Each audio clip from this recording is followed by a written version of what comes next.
Hello and welcome. My name is Nadia, founder of the beautydoctrine.com. That is the home of functional beauty, where beauty meets health. Today we're talking about a revolutionary way to look at anti-aging. I don't like that term. But anyways, I'm gonna break down what functional beauty is and then maybe convince you to stop chasing those temporary quick fixes and actually go after great skin that's healthy from the inside out and the outside in. I'll be teaching you all of it.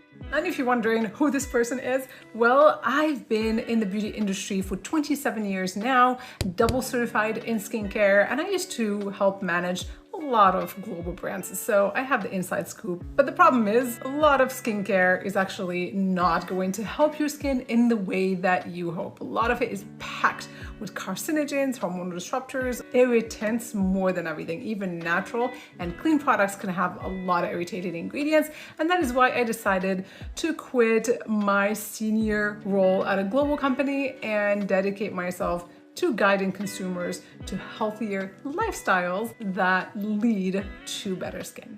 If you haven't noticed, our culture is obsessed with youth. So a lot of people are just going straight for Botox and fillers, thinking that that is the solution to good skin, but those don't affect the skin in any way. One of them just paralyzes the muscle and the other one inflates the skin. You're still not working on collagen, on elastin, on actually keeping your mitochondria youthful. So I'm going to explain in this video how we're going to achieve a better functioning mitochondria, more elastic skin, more collagen, more glow, more youth from the inside out and the outside in. What are the pillars? So let's go. So I want you to think of those cosmetic procedures as the band-aid. They just treat the symptom versus the root cause. So here at the Beauty Doctrine, we're going to start learning about the root causes so you can avoid, premature aging in the first place, and then you'll learn tips and tricks on how to reverse a lot of that damage that's already happened.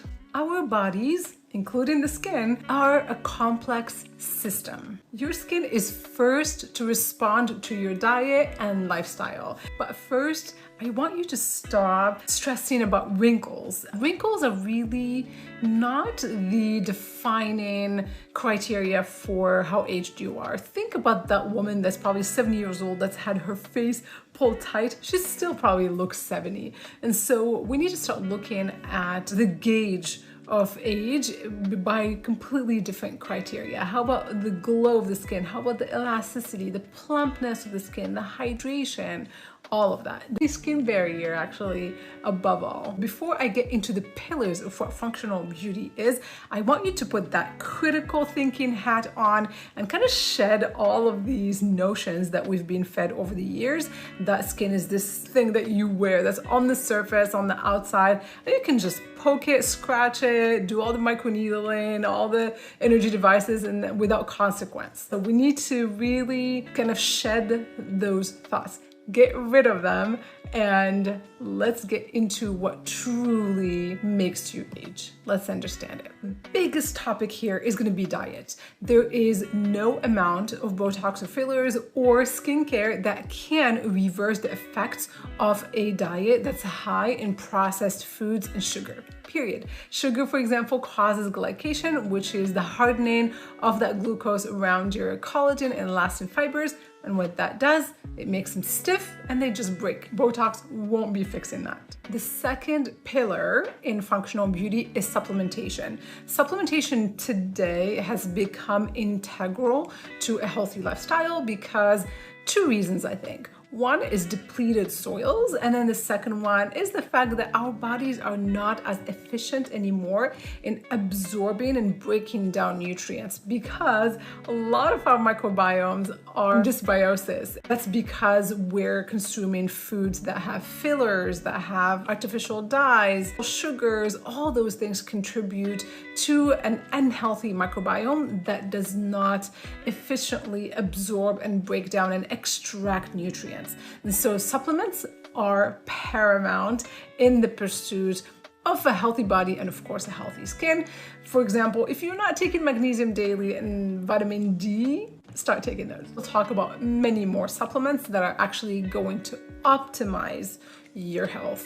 and that of your skin. The third pillar is sleep, and that should have been first. Sleep is so important, you guys. I've struggled with sleep for many, many years, so I've tried everything, and I can tell you, and I'm sure you can as well, those nights where you stay up really late, you wake up, like probably really puffy, your skin feels dull, sluggish, all those things, maybe with a breakout. Sleep is going to be huge, and we'll have upcoming podcasts that will delve really deep into how to optimize that sleep. I think I've figured it out, at least for myself. Number 4 is exercise. I've seen this. I live in New York right now. I'm actually planning to move out of here. And you can tell just walking around the streets of New York City, people's skin is different. It's more dull. Sorry, New Yorkers. Your skin is a sponge actually.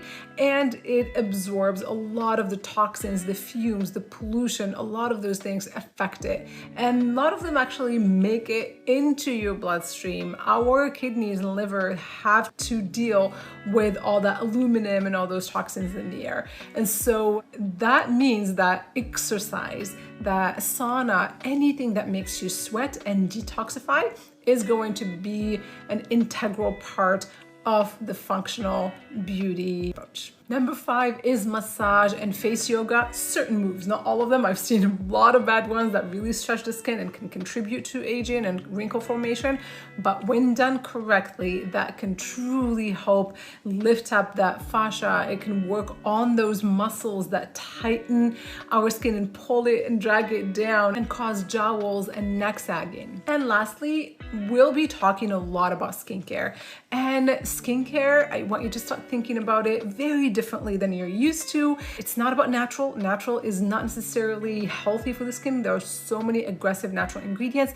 It's not even about clean. Clean focuses a lot on the absence of toxic ingredients rather than focusing on what's actually in the product itself. So there are still a lot of irritating ingredients that are not compatible with human skin.